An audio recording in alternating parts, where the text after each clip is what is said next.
It might be June, but NFL trade rumors never sleep.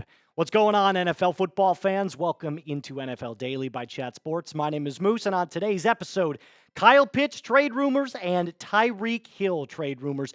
These two are the latest and greatest when it comes to the hot gossip around the NFL. Now, if you remember, just a couple of days ago, I believe it was Friday, I put out this video right here that I'll put in the description of today's video as well. And make sure that you go check that out because it was the first time we kind of mentioned the Kyle Pitts trade rumors, and now we have even more from a recent article from Bleacher Report, who dropped this article listing Pitts' trade teams and their packages. So not only now do we have a list of teams that are potentially interested, but we have what a trade package would look like from each individual team, which, of course, we'll break down on the show today. Let's start with the first one, the New England Patriots. And the Patriots, they need weapons. This is the truth. If you're a Patriots fan, I'm sorry to say, but you rank at the very bottom of the NFL in terms of weaponry. Drake May needs all the help he can get if he wants to establish himself as the next best NFL quarterback. Now, looking at the Patriots tight end depth chart, it's not the worst, right? Like, they might be low in weapons, but tight ends, they're actually not so, far off on. Hunter Henry and Austin Hooper are two very solid and capable tight ends that can give you combined a good, solid, duo of production. But the truth is that are any of these guys breakaway playmakers? No. Not to say that Kyle Pitts is, but he is better, in my opinion, than both Henry and Hooper. Now, what would the trade look like? This is Bleacher Report. This isn't coming from the Moose's mouth. This is what they said. The Patriots would receive Kyle Pitts. The Falcons receive Austin Hooper, a 2026 third and a 2026 fourth round pick. Let me just start by saying this. This is way too much to give up. I wouldn't give up more than one piece of draft capital for Kyle Pitts. That's all I'd be giving up for him. If you wanted to attach a player to it, fine, but I'm not giving up 2 draft picks for Kyle Pitts. Try saying that 5 times fast. It just doesn't make a lot of sense to me. So, no, I don't think that's a smart idea at all. Although the Patriots could be one of those teams that could use any, help they can get, even if that means having 3 tight ends in that room. Okay, Washington. I kind of thought about this, and I'm like, does Zach Ertz really have that many years left in him? And the answer is no. He's getting super high up there in age. But last year with Jaden Daniels, I thought they had a pretty decent rapport. I mean, it's not a horrible tight end room. It could definitely be better. It's one of those that I look at and I say, yeah, you could replace Ertz, but are you really getting better if you replace him? That's the key. Because when somebody makes a trade, right, you're essentially thinking to yourself, this is going to make my team immediately better, right? Isn't that the main reason that any NFL moves happen at all? I just don't see that happening for the Commanders. Now, the Falcons in this Bleacher Report trade would end up getting a third and a third, which, again, is a little bit closer to what I would be okay with, right? You're not giving up a player. You're giving up something a little bit higher than a second, but a little bit less than a fourth. But I still say no because I would give up 1/3, maybe, not 2. And especially not back-to-back years. That just doesn't make a whole lot of sense to me, especially for a player who, is most likely going to be right around 600 to 700 yards per season. It's not worth a second-round pick. That's just the truth. All right, on to number 3. The Rams. Now, I went back and forth with the Rams on this one because the Rams are a team that could use a tight end kind of Kyle Pitts' caliber just to add even more to what they've already got. And again, this feels insane. The Rams are actually getting the steal in here. Getting Pitts, a second round and a third round pick for just giving back the 2026 first-round pick, which, by the way, if you remember, the Falcons gave to the Rams to draft James Pierce Jr. in this year's draft. So they would just be flip-flopping those picks. This, I don't even feel like the Falcons would consider. This is giving up a haul for not a lot of anything in return. In fact, this would almost feel like a fleece on the Rams side of things. So no, none of these three, I think, actually happen.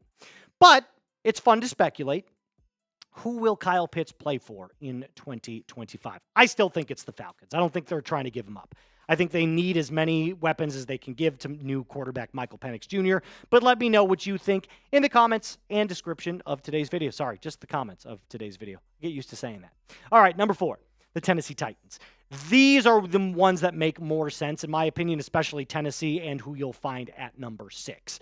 The Titans, having Cam Ward, number 1 overall pick, they're in the business of making sure that he's as comfortable as possible. And spoiler, their tight end room, also not good at all. Chigakonkwo is their number 1 tight end. And if that's your number 1 tight end, you got problems, my friend. Nothing against Chig, but he's a low-end starter. Like low-end starter. But, again, something to consider here. I actually believe that this could be a trade that the Falcons would end up pursuing. So hear me out. They're most likely getting rid of Kirk Cousins. That's most likely going to be the case. So now they have Michael Penix and not a really good, solid backup for him. So the Titans would end up getting Kyle Pitts, giving up quarterback Will Levis, and a 2026 third and a 2026 seventh. Again, feels like a little too much in the draft capital area. However, I would think that this is probably the closest one out of all 6 trade opportunities that would actually make the most sense in terms of happening. So out of all of them that could possibly happen from Bleacher Report, I think this one has the most credibility.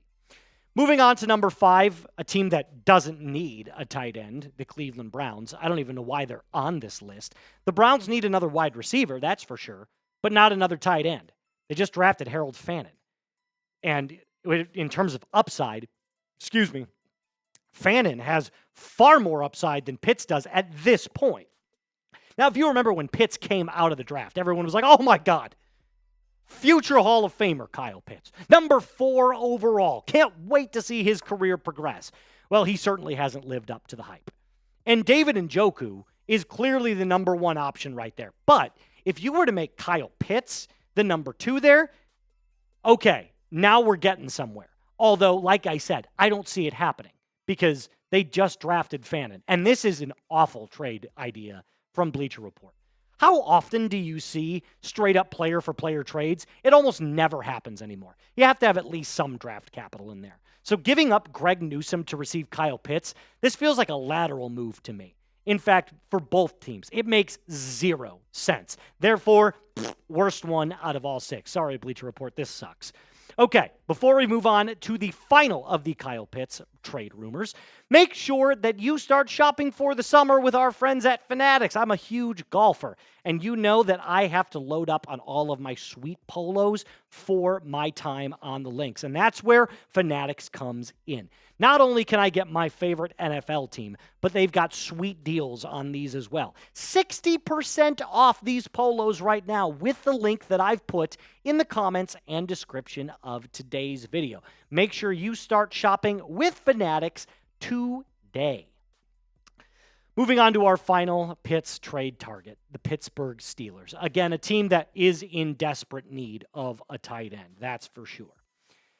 Now, is that the biggest area of need for the Steelers? No, they need a quarterback because Mason Rudolph, sorry to say, you're probably looking at Mike Tomlin's first losing season if you're rolling out with Mason Rudolph. Pat Freiermuth, again, a solid tight end one, but none of this is elite by any means. In fact, I would say this is slightly below average. That's my take. You can call me crazy in the comments if you want. But adding Pitts to this tight end room would make a lot of sense if you rotated them as kind of like a 1 and 1A. Now, the trade package gets a little interesting. Kyle Pitts, Kirk Cousins for a 2026 second, 2026 fifth, and a 2027 fourth. This I would actually make. I would make this deal. I don't think it's as good as the Titans deal, but I also think that this is a deal that the Falcons could end up pursuing. But again, I'm not Terry Fontenot. I'm no GM of any of these teams, so what do I know? But if you love NFL football all year long and you love the content that we make, kind of like this Kyle Pitts and Tyreek Hill trade rumor, so we're going to get to in just a second, make sure you hit that subscribe button. It is completely free all year long. So like I said, we took a long time in getting through that whole Kyle Pitts thing. That is the most recent. Now, the reason I couple Tyreek Hill in here is because there was an outlandish report from Mike Florio, who works for NBC Sports, who listed the Chicago Bears as a potential trade target for Tyreek Hill. Somebody outside of the four teams who are actually vying for his services. This is what Florio had to say on the Hill trade to the Bears. If the Bears were going to make a legitimate offer for Hill, it would likely include DJ Moore, who is the team's established number one wide receiver. The Bears also have second-year wideout Rome Odunze and rookie pass catcher Luther Burden III. Now, before we get into why it wouldn't make sense for Tyreek Hill to be on the Bears, let's just talk about Tyreek Hill, the player. The last two seasons, 2022 and 2023, those are Hall of Fame-like numbers. 2024, he saw a little bit of a dip, but Tua was also hurt for quite some time during last season with that, multitude of concussions that he suffered. Make no mistake about it, Tyreek Hill's a top 5 wide receiver. I'm not disputing that. But I wonder if his best days are behind him, and we're going to start to see the slow descent into mediocrity for Tyreek Hill. Now, Tyreek Hill's mediocre versus the NFL average mediocre is still, night and day difference. This is probably a very comparable season to what you're going to see for Hill next year. Right around 1,000 yards or right around 80 receptions and 5 to 7 touchdowns. In that ballpark is what I'm estimating as he, still remains on the Miami Dolphins. But when it comes to playing for the Chicago Bears, it just doesn't make a lot of sense. Does it not? I mean, why on earth would you trade for a player who plays a lot similarly to DJ Moore's game, which is yards after the catch? So no, I'm not buying that. It also should be noted that DJ Moore just signed a 4-year contract extension last season. So the Bears are tied to him for 3 more years with a huge cap hit if they were to decide to move on from him this year. It makes 0 sense. So I feel like it's June 2nd. Florio's trying to spark some discussion about Tyreek Hill moving on from the Dolphins, and this is how he does it. By the way, Luther Burden III, who you just drafted, is also a yak monster. So you got 2 yak monsters, a deep threat in Rome Odunze, and you drafted Colston Loveland, who's a slot tight end over the middle of the field, along with Cole Kmet. The Bears are fine on weapons. They don't need weapons. You know what they need? Another edge rusher and a little bit more offensive line depth. And the Bears are going to be just fine. So get it out of your mind that Tyreek Hill is going to end up going to the Chicago Bears. There's no chance in hell that it happens, at least according to Moose. There are other teams, though, that are actually interested in Hill and have been reported as interested in Hill. The Ravens, the 49ers, the Texans, and the Los Angeles Chargers. The 2 that stand out to me in this are the San Francisco 49ers and the Los Angeles Chargers, considering the Niners lost Deebo Samuel, or they didn't lose him, they traded him to the Washington Commanders. And the Chargers are still without a solidified wide receiver 1. I know they have Ladd McConkey, but the truth is I don't see him as a wide receiver 1. He's probably a really good wide receiver 2. So my prediction is that if a Tyreek Hill trade were to go down, it would be with the San Francisco 49ers. A team that, kind of scrapped their entire team in free agency and is kind of in not a rebuilding process, but a remolding. I think this would be an excellent splash trade for the 49ers if it were to happen. And Brock Purdy's the ultimate game-managing point guard. He's going to distribute the ball to his playmakers and not make mistakes. That's how they get back to the Super Bowl. All right, I know it was a long video, and if you're a real one, type real one in the comment section down below. Make sure you subscribe, like the video, and as always, be cool.